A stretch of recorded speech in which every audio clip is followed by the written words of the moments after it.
അല്ല സന്ധ്യ, എന്താ നിന്റെ ഉദ്ദേശം? അമ്മ അവിടെ ഉള്ളതുകൊണ്ട് ഒന്നും മിണ്ടാതിരുന്ന കേട്ടോ. കുറെ നേരമല്ല നീ ബാഗെല്ലാം പാക്ക് ചെയ്ത് വെച്ചിരിക്കുന്നത്. നീ എങ്ങോട്ടാ? ഗൾഫിൽ പോകുന്നത് ഞാനാണ്. എന്തായിട്ടാ നിങ്ങൾ അങ്ങനെ പറഞ്ഞത്? കുറച്ച് സമയം കഴിഞ്ഞാൽ നിങ്ങൾ ബാഗും പാക്ക് ചെയ്ത് ദുബായിലേക്ക് പോകും. എന്തായാലും എന്നെ കൊണ്ടുപോകാനുള്ള സാഹചര്യം ഒന്നും ഇല്ലല്ലോ. പിന്നെ നിങ്ങളില്ലാത്ത വീട്ടില് ഞാൻ തന്നെ ഇരിക്കേണ്ട കാര്യം. എന്താ സന്ധ്യ ഇത്? എപ്പോഴുള്ള പരിപാടിയല്ലേ?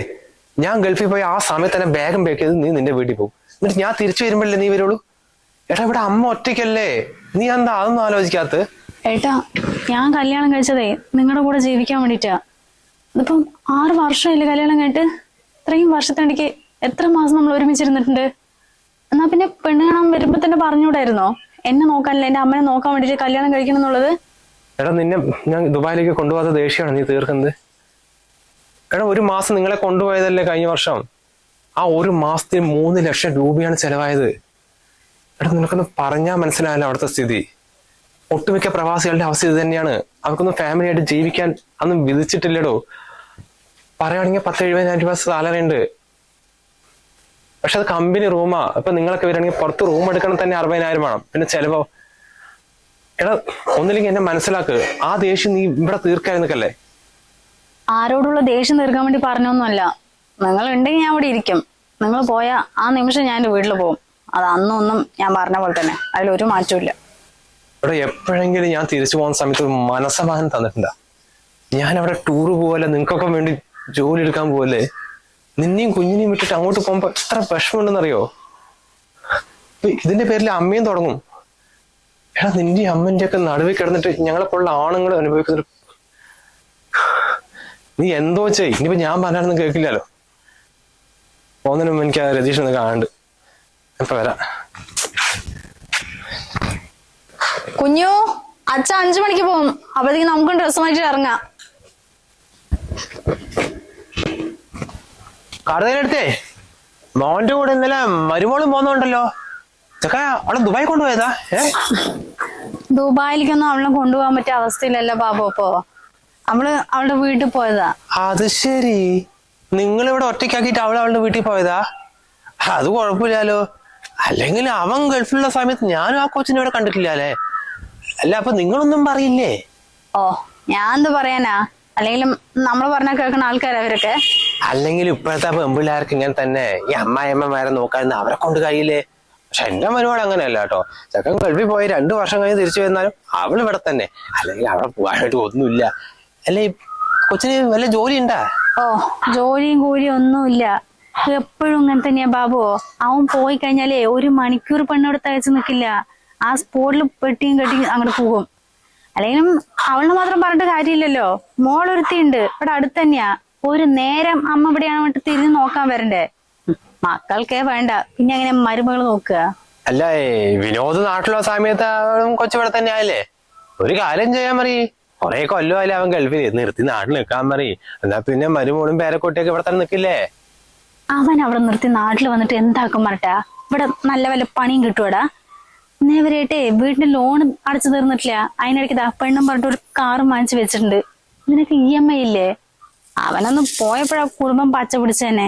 ഇനിയിപ്പോ അവിടെ നിർത്തിയിട്ട് നാട്ടില് വരാന്നല്ലേ? നീ ആള് കൊള്ളാലോടാ ബാബു. ഓ, നിങ്ങൾ ഇവിടെ കിടന്ന് ഒറ്റയ്ക്ക് കിടന്ന് കഷ്ടപ്പെടുന്നതുകൊണ്ട് പറഞ്ഞാണേ. അല്ലാണ്ട് എനിക്കെന്താ അവൻ നിർത്തി വരുന്നതില്?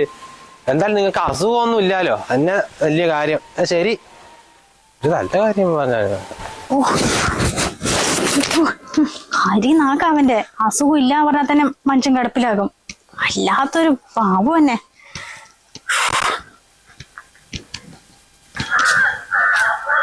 സന്ധ്യ, വല്ലാത്ത സർപ്രൈസ് ആയല്ലോ. എപ്പോഴാ നാട്ടിലെത്തിയത്? ഒന്നുമില്ല, അമ്മനെ കാണാൻ തോന്നിയപ്പോ പെട്ടെന്ന് നാട്ടിലേക്ക് വന്നാ. നിങ്ങൾ എന്തായിട്ട് ചെറിയ കുട്ടിയാ? അമ്മനെ കാണാൻ വേണ്ടി ഇത്രയും ഫ്ലൈറ്റിന് പൈസയും കൊടുത്ത് നാട്ടിലേക്ക് വരാൻ? അല്ല, അമ്മയ്ക്ക് കുഴപ്പമൊന്നുമില്ലല്ലോ. എന്റെ ബർത്ത്ഡേക്ക് ഒന്നും പറഞ്ഞപ്പം നിങ്ങക്ക് ലീവ് കിട്ടില്ല പറഞ്ഞതല്ലേ? ഇപ്പൊ നിങ്ങൾ ഇത്രയും ചെലവാക്കിട്ട് വരുന്ന കാര്യം എന്താ? എനിക്ക് നാട്ടിലേക്ക് വന്നൂടെ? വരാൻ തോന്നി വന്നു, അത്ര തന്നെ. അമ്മന്റെ കാര്യം ആലോചിച്ചിട്ടാണെങ്കിൽ ഇവിടെ ഞങ്ങളൊക്കെ ഇല്ലേ ഏട്ടാ? വെറുതെ ഇത്രയും പൈസ ചെലവാക്കിട്ട്. ഈ മനുഷ്യന് പൈസന് ഒരു വിലയില്ലാത്ത പോലെ കാണിക്കുന്നത്. അമ്മന്റെ കാര്യമൊക്കെ നിങ്ങൾ നോക്കുന്നോ? അല്ല, ഇപ്പൊ എന്നിട്ട് അമ്മ എവിടെ എന്ന് പറ. അമ്മ നിങ്ങളുടെ വീട്ടില്. എന്തേ? എടാ, ഇപ്പൊ അമ്മ വീട്ടിലില്ല, ഹോസ്പിറ്റലിലാ. ഹോസ്പിറ്റലിലാ? അല്ല അമ്മയ്ക്ക് എന്താ പറ്റിയത്? അമ്മ 2 ദിവസം മുമ്പേ തലചുറ്റി വീണതാ. പക്ഷെ ഇപ്പൊ കുഴപ്പമൊന്നുമില്ല, നീ ഡിസ്ചാർജ് ആവും. അല്ല നീയല്ലേ ഇപ്പൊ പറഞ്ഞത് അമ്മനെ കാര്യങ്ങളൊക്കെ നോക്കാൻ ആളുണ്ടെന്ന്. എന്നിട്ട് എവിടെ? അമ്മ ഹോസ്പിറ്റലായത് അറിഞ്ഞിട്ട് പോലില്ലല്ലോ. ഞാൻ അവിടെയാണെങ്കിലും എല്ലാ കാര്യങ്ങളും കൃത്യസമയത്ത് തന്നെ അറിയുന്നുണ്ട്. അതെങ്ങനെ? അല്ല ഈ കാര്യങ്ങളൊക്കെ ഏട്ടൻ്റെ അടുത്ത് ആരാ വിളിച്ചു പറഞ്ഞത്? ആ ശാന്തേച്ചി ആയിരിക്കും അല്ലേ? തള്ള ഇന്നലെ കൂടി എന്നെ വിളിച്ചതാ, അക്ഷരം എൻ്റെ അടുത്ത് പറഞ്ഞില്ല. എൻ്റെ അടുത്ത് പറയാണ്ട് നിങ്ങളെ നേരെ വിളിച്ചു പറഞ്ഞതായിരിക്കും അല്ലേ? നീ വെറുതെ ആ ശാന്തേച്ചിന് കുറ്റം പറയാൻ നിൽക്കണ്ട, അവര് അറിഞ്ഞിട്ട് പോലും ഇല്ല. പിന്നെ ആരാ വിളിച്ചു പറഞ്ഞ്? ആ കണ്ണാറ് ബാബുവാ? അവരാരും വിളിച്ചു പറഞ്ഞല്ല, ഞാൻ ഏർപ്പാടേക്ക് ഒരു ഹെൽത്ത് മാനേജർ അല്ലേ, മൂപ്പരെ നോക്കിക്കണ്ട് വേണ്ട കാര്യങ്ങളൊക്കെ ചെയ്തതാ. അമ്മ കൃത്യസമയത്ത് മരുന്ന് കഴിച്ചോ നടക്കും മൂപ്പരെ വിളിച്ചു വെച്ചിട്ടുണ്ട്. ഏത് ഹെൽത്ത് മാനേജർ? നിങ്ങൾ എന്തൊക്കെയായിട്ട് ഈ പറയുന്നത്? കഴിഞ്ഞ വർഷം ലീവ് കഴിഞ്ഞ പോയ സമയത്ത് അമ്മയ്ക്ക് വേണ്ടി ഒരു ഹെൽത്ത് ഇൻഷുറൻസ് പോളിസി എടുത്തിട്ടുണ്ടായിരുന്നു, ഈ പേരൻസിനൊക്കെ വേണ്ടിയിട്ട്. അപ്പൊ അവരൊരു ഹെൽത്ത് മാനേജറിനെ ഏർപ്പാടാക്കി തന്നിട്ടുണ്ട്. അവരെല്ലാ കാര്യം ആവശ്യ സമയത്ത് എന്നെ അറിയിക്കും. അതൊക്കെ, പക്ഷെ അമ്മയ്ക്ക് വയ്യാന്നുള്ള കാര്യമൊക്കെ അവരെങ്ങനെ അറിഞ്ഞത്? അതിന് വേണ്ട കാര്യങ്ങളൊക്കെ ഞാൻ അമ്മനെ ഫോണിൽ തന്നെ ചെയ്തു വെച്ചിട്ടുണ്ട്. അതിലൊരു SOS ബട്ടൺ ഉണ്ടോ, അതൊന്ന് ക്ലിക്ക് ചെയ്താലേ അമ്മയ്ക്ക് അവരെ കോൺടാക്ട് ചെയ്യാൻ പറ്റും. ഇപ്പൊ അമ്മയ്ക്ക് സുഖമില്ലാന്ന് പറഞ്ഞപ്പോൾ തന്നെ അവർ പെട്ടെന്ന് വന്ന് അമ്മനെ ഹോസ്പിറ്റലിൽ കൊണ്ടുപോയി മെഡിസിൻ ഒക്കെ കൊടുത്തു. അപ്പൊ ഞാനും അവരും കോർഡിനേറ്റ് ചെയ്തിട്ട് അമ്മയ്ക്ക് വേണ്ട കാര്യങ്ങളൊക്കെ ചെയ്തു കൊടുത്തിട്ടുണ്ട്. പിന്നെ ഇപ്പൊ കൂടുതൽ ഡീറ്റെയിൽസ് ആണെങ്കിലേ എന്റെ കമന്റ് ബോക്സിലും ഡിസ്ക്രിപ്ഷനിൽ ഒരു ലിങ്ക് കൊടുത്തിട്ടുണ്ട്, അതിൽ പോയി നോക്കിയാൽ മതി. എന്നിട്ടിപ്പോ അമ്മയ്ക്ക് കുഴപ്പമൊന്നുമില്ലെന്നല്ലേ പറഞ്ഞത്? എന്നാ ഡിസ്ചാർജ് ആവില്ലേ? എന്നാ പിന്നെ ഞാനും കൂടി ഹോസ്പിറ്റലിലേക്ക് വരാം. നീ ഇപ്പൊ ഹോസ്പിറ്റലിലേക്ക് വന്നിട്ടെന്താ? ഞാൻ തിരിച്ച് ദുബായിൽ പോയി ആ സ്പോട്ടിൽ നീ നിന്റെ വീട്ടിൽ പോലെ. എടാ നിന്റെ വീട്ടിൽ പോകണ്ട, നിന്റെ വീട്ടുകാരുടെ കൂടെ ഇരിക്കണ്ടെന്നൊന്നും അല്ല പറയുന്നത്. നീ നിന്റെ വീട്ടിലാണെങ്കിലും ഒരു പ്രാവശ്യം നിനക്ക് അമ്മനെ വിളിച്ചു നോക്കിയോടാ. ഇതും ഒരു അമ്മ തന്നെ അല്ലേ? ഏട്ടാ ഞാൻ ഒരാഴ്ച മുമ്പ് അമ്മനെ വിളിച്ചിട്ടുണ്ടായിരുന്നു, അപ്പൊ ഒന്നും പറഞ്ഞില്ലല്ലോ. പിന്നെ കുഞ്ഞൂസിന് പനിയായപ്പോ ഞാൻ ആ തിരക്കിലും. അന്ന് ലാബ് ടെസ്റ്റ് ചെയ്യാൻ വീട്ടിൽ ആരൊക്കെയോ വന്നിട്ടുണ്ടായിരുന്നു പറഞ്ഞേ, അതും ഇവര് ഏർപ്പാടാക്കിയ ആൾക്കാരാ? ഇതൊക്കെ ആ ഹെൽത്ത് ഇൻഷുറൻസിൽ പെട്ടതാണ്. ലാബ് ടെസ്റ്റ് ഒക്കെ അവര് വീട്ടിൽ വന്ന് ചെയ്യും. ഇപ്പൊ വർഷത്തിൽ ഒരിക്കലേ ഫുൾ ചെക്കപ്പ് കിട്ടുന്നുണ്ട്. അതുകൂടാതെ ഈ 3 മാസത്തിലൊരിക്കലേ ഈ ഹെൽത്ത് റിപ്പോർട്ട് അവർ എനിക്ക് അയച്ചു തരുന്നുണ്ട്. അല്ല ഇതൊക്കെ എടുക്കാനായിട്ടപ്പോ ഒരുപാട് പൈസ ആയിട്ടുണ്ടാവില്ലേ? അത്ര പൈസ ഒന്നുമില്ലല്ലോ, കുറച്ച് പൈസ മതി. പിന്നെ ഞാൻ NR ആയതുകൊണ്ട് നാട്ടിൽ നിന്ന് എടുക്കുമ്പോഴേ 40% വരെ ഡിസ്കൗണ്ടിൽ നമുക്ക് ഇഷ്ടമുള്ള പ്ലാന് കമ്പയർ ചെയ്ത് എടുക്കാനും പറ്റി. ഏട്ടാ ഞാൻ അമ്മനെ അങ്ങനെ ഒഴിവാക്കിയൊന്നും കേട്ടോ, ഇടയ്ക്കിടയ്ക്ക് വിളിക്കാറുണ്ട്. പിന്നെ കുഞ്ഞൂസിന് വയ്യാതെ ആയപ്പോഴാ.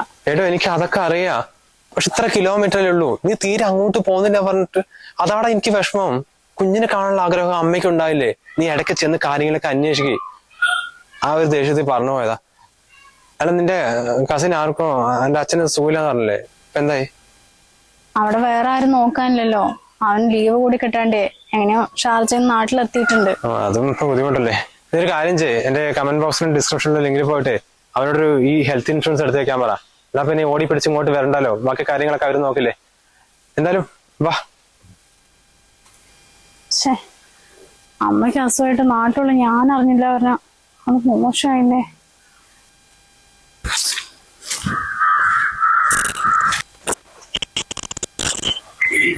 വിനോദ എപ്പോ നാട്ടിലെത്തി?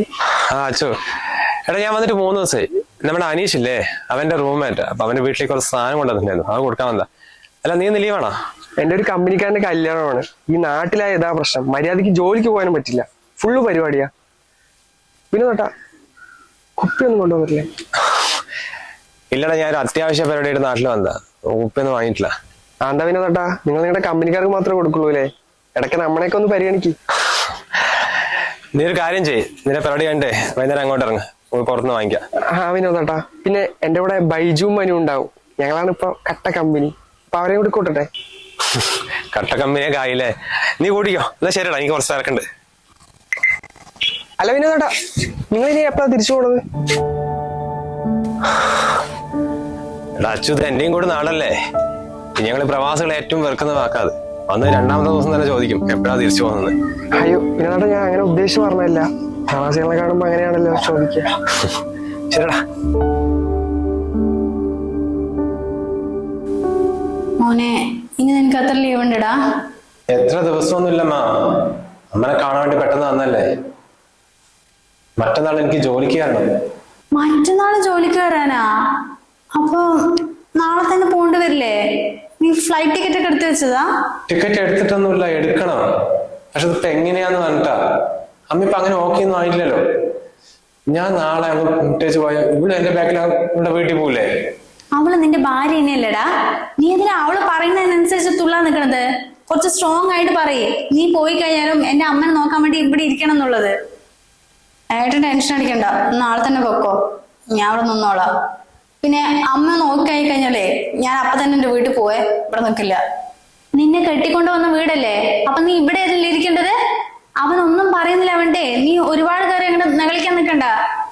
എൻഗേജ്മെന്റ് സമയത്ത് തന്നെ ഞാൻ പറഞ്ഞില്ലേ, ഒന്നില്ലെങ്കിൽ എന്നെ ഗൾഫിൽ കൊണ്ടുപോകണം, അല്ലെങ്കിൽ ഏട്ടനില്ലാത്ത സമയത്ത് ഞാൻ ഇവിടെ നിൽക്കില്ല, എന്റെ വീട്ടിൽ പോകും. അത് അന്ന് നിങ്ങളൊക്കെ സമ്മതിച്ചല്ലോ. ഇപ്പൊ എന്ത് പറ്റി? കല്യാണം നടക്കാൻ വേണ്ടി പലരും പല കള്ളത്തരങ്ങളും പറയും. അത് പറഞ്ഞിട്ട് എല്ലാം അങ്ങോട്ട് നടത്തി തരാൻ പറ്റുമോ? നീ എന്തായാലും ഇവിടെ നിന്നേ പറ്റൂ. പിന്നെ ഞാൻ അവിടെ നിന്ന പോലെ തന്നെ. ഒന്ന് നിർത്തുന്നുണ്ടോ? കുറച്ച് മനസ്സമാധാനം രണ്ടാളും പോയിട്ട്. നിന്റെ ഭാഗത്ത് നിന്ന് ചിന്തിക്കുമ്പോ നീ പറഞ്ഞത് ശരി തന്നെയാണ്. ഭർത്താവില്ലാത്ത വീട്ടില് ഭാര്യ നിൽക്കൊന്നും വേണ്ട. അമ്മന്റെ ഭാഗത്ത് നിന്ന് ആലോചിക്കുമ്പോ അമ്മയ്ക്കും ആരെങ്കിലും വേണ്ട ഈ പ്രായത്തില്. നിനക്ക് വീട്ടിൽ പോയാൽ നിന്റെ അച്ഛനും അമ്മയും കൂടെ ഒക്കെ സന്തോഷമായിട്ട് ഇരിക്കുക. എല്ലാവരും സ്വന്തം കാര്യങ്ങളൊക്കെ ചിന്തിക്കണ്ടല്ലോ. ആരെങ്കിലും ഒരാൾ ഒരു നിമിഷമെങ്കിലും പ്രവാസിയായി എന്റെ കാര്യം ആലോചിച്ചിട്ടുണ്ടോ? ചെറുപ്പത്തിലെ അച്ഛൻ പോയതാ, അതിനുശേഷം കുടുംബത്തിന്റെ പ്രാരബ്ധം എന്റെ ചുമലിലല്ലേ. 20-ാമത്തെ വയസ്സിൽ ഗൾഫിൽ പോയതാ. എടാ ആ പ്രായത്തിലൊക്കെ പിള്ളേരിവിടെ കളിച്ച് നടന്ന് ഉത്സവം കൂടി കല്യാണപ്പുറയിലൊക്കെ പോയിട്ട് സന്തോഷമായിരിക്കേണ്ട ഒരു പ്രായമാണ്. അതൊക്കെ നഷ്ടപ്പെടുത്തിയിട്ടാ ഗൾഫിൽ പോയി. എനിക്ക് എന്തായിരുന്നു പണി എന്നറിയോ? കൺസ്ട്രക്ഷൻ പണിയായിരുന്നു. ഇവിടത്തെ വെയിലൊന്നുമല്ല. ഇവിടുത്തെ വെയിൽ നിങ്ങളൊന്നും പറയാൻ പറ്റില്ല. എടാ രാവിലെ 6 മണിക്ക് പോയാൽ രാത്രി 8 മണിക്കാ റൂമെത്തുക.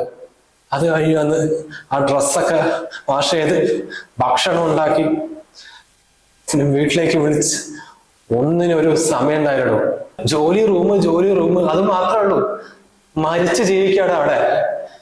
എന്നിട്ടും സ്വന്തം കാര്യം ഇതുവരെ ചിന്തിച്ചിട്ടില്ല. ഇങ്ങനെയെങ്കിലും പെങ്ങളെ കല്യാണം കഴിച്ചു കൊടുക്കുന്നതായിരുന്നു. ഇഷ്ടപ്പെട്ട് അത് കഴിച്ചു കൊടുത്തു വാടക വീട്ടിൽ വെച്ച്. പിന്നെ കുറച്ച് സ്ഥലം മേടിച്ചു, ഈ വീട് വെച്ചു. നമ്മുടെ കല്യാണ സമയത്ത് തന്നെയായിരുന്നു വീട് വെച്ചത്. ഏകദേശം 6 വർഷമായി. എന്നിട്ട് എത്ര ദിവസം ഞാൻ ഈ വീട്ടിലിരുന്നോ? 3 ലക്ഷങ്ങൾ ചിലവാക്കി ഈ വീട്ടിൽ എത്ര ദിവസം ഞാനിരുന്നു. അവിടെ എന്റെ സ്പേസ് എന്താണെന്നറിയോ? ഒറ്റ റൂമിൽ 8 ആളാടാ. ഒരു കട്ടിലില്ലേ, ഒരു കട്ടിൽ സ്പേസ് ആണ് എനിക്ക് അവിടെ ഉള്ളത്. കള്ളനെ പോലെയാണ് സ്വന്തം റൂമിലേക്ക് പോവുക. പല ആൾക്കാർക്കും പല സമയത്തായിരിക്കും ജോലി. അവരൊന്ന് ഡിസ്റ്റർബ് ചെയ്യേണ്ട. നിങ്ങൾക്കൊന്നും പറഞ്ഞാൽ മനസ്സിലാവില്ല, അത് അനുഭവിച്ചവർക്കും അറിയൂ.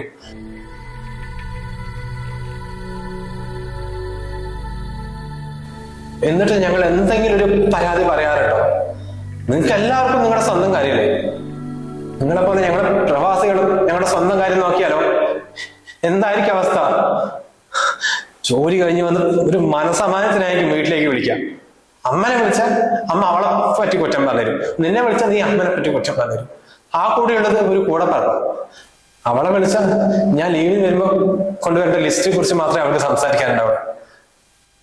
നിങ്ങൾ ആരെങ്കിലും എപ്പോഴെങ്കിലും നിങ്ങൾ ഭക്ഷണം കഴിച്ചോ, സുഖമാണോ എന്ന് എപ്പോഴെങ്കിലും അന്വേഷിക്കാറുണ്ടോ?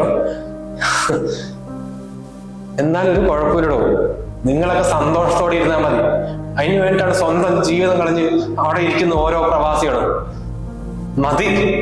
മതിയായി പട്ടിനെ പോലെ പണിയെടുക്കുന്ന നിർത്തി. നിങ്ങൾക്ക് ആർക്കും വേണ്ടേ? പിന്നെ എനിക്കെന്തിനാ? ഇനി മുതൽ ഞാൻ നാട്ടിൽ തന്നെ നിൽക്കാൻ പോവാ. നീ കുറെ പഠിച്ചല്ലേ, നീ ജോലിക്ക് പോകും. അത്രയും വലിയ സ്കൂളിൽ വിട്ടിട്ട് കുഞ്ഞിനെ നീ പഠിപ്പിക്കാൻ പറ്റില്ല. അവനെ വല്ല സാധനം സ്കൂളിൽ പഠിപ്പിക്കാം. നാട്ടിൽ വന്നുള്ള ട്രിപ്പും കറക്കും ഷോപ്പിങ്ങും ഒന്നും വേണ്ട. നീ 10-70,000 രൂപ ശമ്പളം ഉണ്ട്. എന്നാലും ഞാൻ നിർത്തുക. എനിക്കും ജീവിക്കണ്ടേ? ഈ നാട്ടിൽ തന്നെ നിൽക്കട്ടെ. വീടിന്റെ ലോണും കാറിന് EMI അല്ലേ ഉള്ളൂ, അത് ഞാൻ കൊടുത്തോളാം. വീട്ടിൽ ചെലവുമ്പോ കാര്യങ്ങളൊക്കെ നീ ജോലിക്ക് പോയിട്ട് നോക്ക്. നിങ്ങൾക്ക് വേണ്ടെങ്കിൽ എനിക്കും വേണ്ട. ഞാനും എന്റെ സ്വന്തം കാര്യം നോക്കട്ടെ.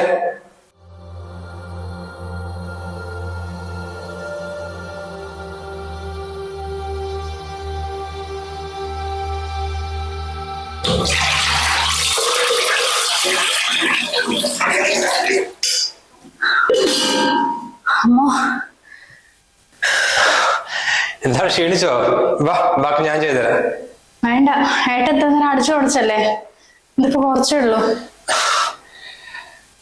ബാങ്കിൽ ജോലി ഭയങ്കര ബുദ്ധിമുട്ടാണോ? അതൊന്നും ഓർമ്മിക്കല്ലേ ഏട്ടാ. എത്ര ഫയലുകളാണെന്നറിയോ? പ്രൈവറ്റ് ബാങ്കിൽ കുറച്ച് തിരക്ക് കുറവായിരിക്കുന്ന വിചാരിച്ചത്. ഇത് പണി ചെയ്തിട്ടും തീരുന്നില്ല. രാവിലെ 9 മണിക്ക് പോയി കഴിഞ്ഞാൽ 8 മണിക്കല്ലേ എത്തുന്നത്. 2 മാസം കൊണ്ട് എന്റെ കോലം നോക്ക്.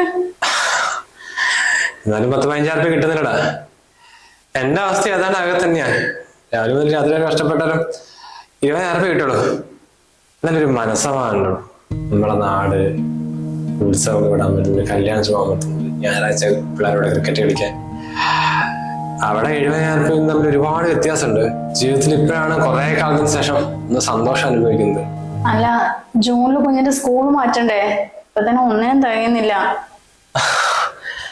സ്കൂൾ മാറ്റുന്ന വേണല്ലോ, അവൻ അവിടെ തന്നെ പഠിക്കട്ടെ. ഏട്ടൻ എന്തേ പറയണത്? നമ്മൾ രണ്ടാളും കൂടി കൂട്ടിയാ കൂടില്ല, അത്രയുണ്ട് അവിടുത്തെ ഫീസ്. ആയിക്കോട്ടെടാ, ഞാനേ തിരിച്ച് ഗൾഫിലേക്ക് തന്നെ പോവാ.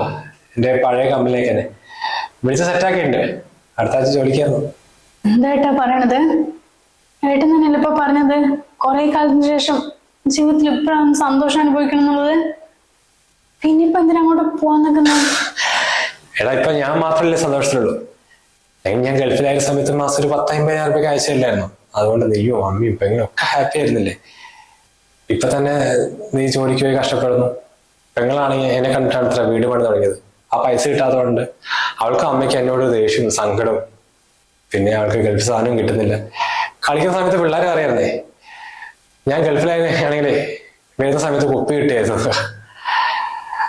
നിങ്ങളുടെയൊക്കെ സന്തോഷം കണ്ടിട്ട് ഞാൻ അവിടെ ഇരിക്കുന്നുണ്ടോ. തിരിച്ചു പോവാ. ഏട്ടാ, മറ്റുള്ളവരുടെ കാര്യം വിട്, ഏട്ടന്റെ കാര്യം ചിന്തിച്ചാ പോരെ? ഏട്ടപ്പ ഹാപ്പി അല്ലേ? അങ്ങനെ അങ്ങ് പോയാ മതി.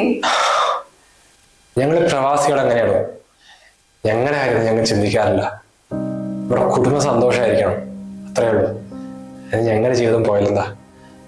ഞാൻ മാത്രമല്ല കേട്ടോ, എല്ലാ പ്രവാസികളും ഇങ്ങനെയൊക്കെ തന്നെ ചിന്തിക്കുക.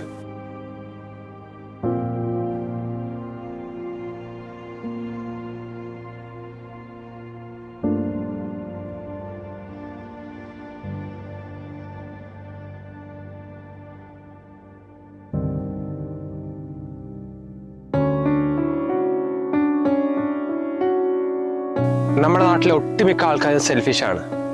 അല്ല, ഒരു കണക്കിന് സ്വന്തം കാര്യം നോക്കിയാൽ മാത്രമേ നമുക്ക് സന്തോഷത്തോടെ ജീവിക്കാൻ കഴിയുള്ളൂ. പക്ഷെ സ്വന്തം കാര്യം നോക്കാതെ, ഒട്ടും സെൽഫിഷ് ഇല്ലാതെ മറ്റുള്ളവർക്ക് വേണ്ടി മാത്രം ജീവിക്കുന്ന ഒരേ ഒരു വിഭാഗമുള്ളൂ. അതാണ് പ്രവാസികൾ. സ്വന്തം സന്തോഷം വേണ്ടാന്ന് വെച്ച് മറ്റുള്ളവർക്ക് വേണ്ടി മാത്രം ജീവിക്കുന്നവർ. പ്രവാസികൾക്ക് അവര് പുറം നാട്ടിലായിരിക്കുമ്പോൾ അവരുടെ പ്രായമായ മാതാപിതാക്കളുടെ കാര്യങ്ങൾ അന്വേഷിക്കാനോ നോക്കാനൊന്നും സമയം കിട്ടുന്നില്ല. പ്രത്യേകിച്ച് അവർക്ക് എന്തെങ്കിലും ആരോഗ്യ പ്രശ്നങ്ങൾ ഉണ്ടെങ്കിൽ. അപ്പൊ അതിനൊക്കെ വേണ്ടിയിട്ട് നാട്ടിൽ നിന്ന് തന്നെ നമുക്ക് 40% വരെ ഡിസ്കൗണ്ടോട് കൂടി അവർക്കും കുടുംബത്തിനും വേണ്ടി ഒരു ഹെൽത്ത് പോളിസി എടുത്തു വെക്കാൻ പറ്റും. അതിലിപ്പോ ഈ ഹോസ്പിറ്റൽ ചെലവ് മാത്രമല്ല, ഡോക്ടർ അപ്പോയിന്റ്മെന്റ്, ലാബ് ടെസ്റ്റ്, മരുന്നുകൾ എന്നിവ കൂടാതെ പെട്ടെന്ന് എന്തെങ്കിലും അസുഖം വന്നാൽ എളുപ്പത്തിൽ ഹോസ്പിറ്റലിൽ പോകാനുള്ള നടപടികൾ വരെ അതിലുണ്ടാവും. അപ്പൊ ഇത്തരം ഹെൽത്ത് പോളിസികൾ എടുക്കാനുള്ള ലിങ്ക് നമ്മൾ ഡിസ്ക്രിപ്ഷനിലും കമന്റ് ബോക്സിലും കൊടുത്തിട്ടുണ്ട്. അപ്പൊ എല്ലാ പ്രവാസികളും തീർച്ചയായിട്ടും ചെക്ക് ചെയ്ത് ഇന്ന് തന്നെ നല്ലൊരു കമ്പനിയുടെ ഹെൽത്ത് ഇൻഷുറൻസ് പോളിസി എടുത്തു വെക്കാൻ ശ്രമിക്കുക.